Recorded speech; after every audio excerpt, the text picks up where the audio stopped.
날마다 쏟는 샘물과 함께하는 오늘의 큐티 시간입니다. 4월 26일 월요일 오늘의 말씀은 사도행전 27장 13절에서 26절 말씀입니다. 남풍이 순하게 불매 그들이 뜻을 이룬 줄 알고 닻을 감아 그레데 해변을 끼고 항해하더니 얼마 안 되어 섬 가운데로부터 유라굴로라는 광풍이 크게 일어나니 배가 밀려 바람을 맞추어 갈 수 없어 가는 대로 두고 쫓겨가다가 가우다라는 작은 섬 아래로 지나 간신히 거루를 잡아 끌어올리고 줄을 가지고 선체를 둘러감고 수르디스에 걸릴까 두려워하여 연장을 내리고 그냥 쫓겨가더니 우리가 풍랑으로 심히 애쓰다 이튿날 사공들이 짐을 바다에 풀어버리고 사흘째 되는 날에 배의 기구를 그들의 손으로 내버리니라. 여러 날 동안 해도 별도 보이지 아니하고 큰 풍랑이 그대로 있음에 구원의 여망마저 없어졌더라. 여러 사람이 오래 먹지 못하였음에 바울이 가운데 서서 말하되 여러분이여, 내 말을 듣고 그레데에서 떠나지 아니하여 이 타격과 손상을 면하였더라면 좋을 뻔하였느니라. 내가 너희를 구원하노니 이제는 안심하라. 너희 중 아무도 생명에는 아무런 손상이 없겠고 오직 배뿐이리라. 내가 속한 바 곧 내가 섬기는 하나님의 사자가 어젯밤에 내 곁에 서서 말하되 바울아, 두려워하지 말라. 내가 가이사 앞에 서야 하겠고 또 하나님께서 너와 함께 항해하는 자를 다 내게 주셨다 하였으니 그러므로 여러분이여 안심하라.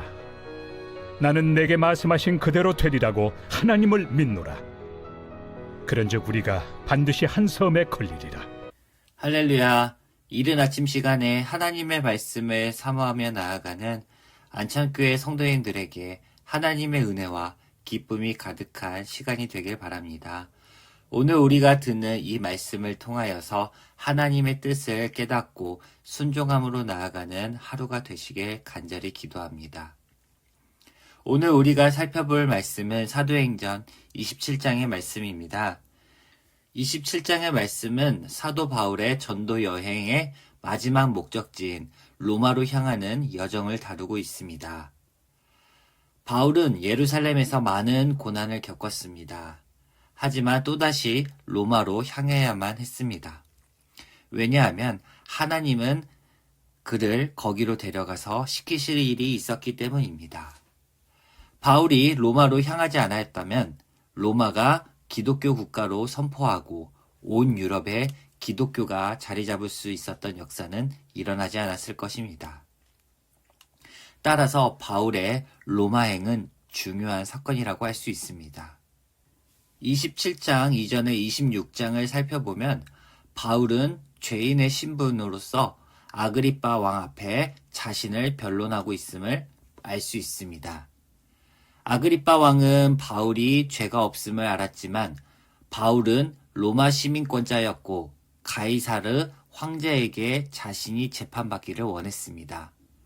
따라서 27장은 바울이 율리오라는 백부장의 호의를 받으며 로마의 배를 타고 가게 된 배경이 된 것입니다. 생각해보면 요즘 항공과 항해가 많이 발달했기 때문에 멀리 미국이나 캐나다 등을 갈 때 수월하게 갈 수 있습니다. 하지만 예나 지금이나 교통비는 상당히 많이 듭니다. 더욱이 바울이 살던 그때에는 값비싼 비용도 감당하기 어려웠겠지만 곳곳에 바울을 죽이려고 작정한 유대인들이 수도 없이 도사리고 있었습니다. 이러한 때에 하나님은 하나님의 방식대로 바울을 로마 군인들의 보호를 받으며 그것도 공짜로 배를 타고 로마로 갈 수 있게 해주셨습니다. 비록 바울은 죄인의 신분을 갖고 있었지만 그 속에 역사하시는 하나님의 섭리를 볼 수 있는 것입니다. 바울은 많은 죄수들과 로마군 그리고 아리스다고라고 하는 동료와 함께 배에 올랐습니다. 특별히 27장은 이 배가 한 번에 로마로 가는 배가 아니라 여러 항구 도시를 돌며 돌아가는 배라는 것을 상세하게 기록하고 있습니다. 이 배가 향했던 지역들은 바울이 태어난 곳, 그리고 바울이 복음을 전하였던 지역들입니다. 바울은 이 지역들을 돌아보면서 만감이 교차했을 것입니다. 그리고 하나님의 위로와 격려를 받으며 더 큰 힘을 얻었을 것입니다. 하지만 오늘 우리가 살펴볼 본문은 바울이 순조로운 바람을 따라 항해하던 배에 심각한 문제가 생겼음을 말하고 있습니다. 이들은 불편함을 덜기 위해 정박했던 미항을 떠났습니다. 바울의 권유를 무시했던 이들은 잘못된 길로 접어들었고 14절 말씀에 유라굴로라는 광풍을 만나게 됩니다. 동풍을 뜻하는 유로스와 거친 파도를 뜻하는 클리돈의 합성어로서 이들이 만난 광풍 앞에 이들은 이러지도 저러지도 못하는 상황에 처하게 되었습니다. 바다와 배를 아주 깊게 아는 것은 아니지만 저도 2년가량을 진해 해군 기지에서 군 생활을 하게 되었습니다. 일단 출항한 배는 그 배 안의 승조원이 그 배와 생사를 함께합니다. 아무리 좋은 장비와 좋은 기술을 지녔어도 해상 일기예보가 좋지 않은 날은 출항 명령이 떨어지지 않습니다. 오히려 안전지대를 찾아 배를 단단하게 고정하고 기상이 좋아지길 기다립니다. 바울이 살던 시대의 지중해는 날씨의 변덕이 매우 잦았고 이들은 자신들의 알 길을 알 수 없는 상태로 거대한 태풍을 만나 표류하게 됩니다. 이들은 자신들의 지혜를 모아 배를 가볍게 하기 위해 바다에 자신들의 짐을 버리고 또 배의 기구들까지 버리게 됩니다. 하지만 이들의 지혜도 20절 말씀을 보면 소용이 없음을 알 수 있습니다. 여러 날 동안 해도 별도 보이지 아니하고 큰 풍랑이 그대로 있음에 구원의 여망마저 없어졌더라 라고 말하고 있습니다. 해와 별은 이 시대에 나침판이 발견되기 전이므로 방향을 알 수 있는 매우 중요한 단서입니다. 하지만 이들은 태풍 때문에 해와 달을 볼 수 없었고 또 여러 날 지속되는 가운데 지치고 희망마저 잃어버리게 되었습니다. 이들이 사용한 방법은 효과가 없었고 또 먹고 마시는 것조차 안중에 없었습니다. 이러한 때 바울은 그 바다에서 살아난 요나처럼 폭풍 속에서 이들에게 위안을 주었습니다. 바울은 모두가 구원받게 될 것이라는 격려의 메시지를 전하고 있습니다. 바울의 말을 무시했던 선원들이지만 이들에게 결코 아무도 죽지 않을 것이라는 점과 이 역경 속에서도 벗어날 방법이 충분히 있다는 것을 상기시키고 있습니다. 그러면서 바울이 확신하는 이유에 대해서 설명하고 있습니다. 23절과 24절 말씀을 보면 내가 속한 바 곧 내가 섬기는 하나님의 사자가 어젯밤에 내 곁에 서서 말하되 바울아 두려워하지 말아라. 내가 가이사 앞에 서야 되겠고 또 하나님께서 너와 함께 항해하는 자를 다 내게 주셨다 하셨으니. 아멘. 바울은 로마에 가야 하는 사명을 갖고 있었습니다. 그리고 하나님은 바울과 이들 모두를 지켜주고 계셨습니다.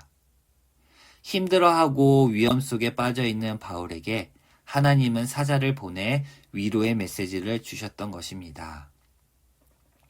이 본문을 통해서 우리는 바울의 사명과 그 사명을 감당하기 위해 보여주신 하나님의 섭리를 살펴볼 수 있습니다.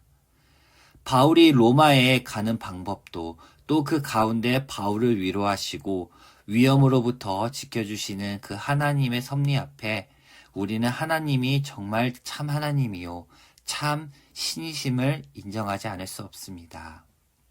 우리의 삶과 인생 또한 바울의 삶과 같다고 생각합니다. 우리도 우리의 사명이 있습니다. 하나님이 주신 소명이 있으며 복음을 전파하고 이 땅에 빛과 소금의 역할을 감당하며 살아가야 합니다. 그 가운데 우리도 태풍을 만나기도 하고 좋은 바람을 만나 즐거운 항해를 하기도 합니다. 이 모든 것은 하나님의 은혜와 섭리 가운데 이루어지는 일들입니다. 따라서 우리는 항상 감사하며 우리를 지켜주시고 이끌어주시는 하나님을 신뢰하며 살아야 하는 것입니다. 오늘 이 아침에 바울의 여정을 통하여 살아계신 하나님을 만나며 오늘 하루도 하나님의 섭리 가운데 믿음으로 살아가시기를 바랍니다. 함께 기도하겠습니다. 사랑과 은혜가 충만하신 하나님, 바울을 통하여 우리의 인생과 우리의 삶을 되짚어 봅니다. 어느 것 하나 하나님의 은혜 없이 되는 것이 없음을 우리가 깨닫습니다. 바울을 이끌어주시고 도와주시고 바울을 통하여 하나님께서 이끌어주셨던 것처럼 우리들을 이끌어주시고 우리의 삶 속에 역사하여 주시옵소서. 모든 것 감사하며 예수님의 이름으로 기도합니다.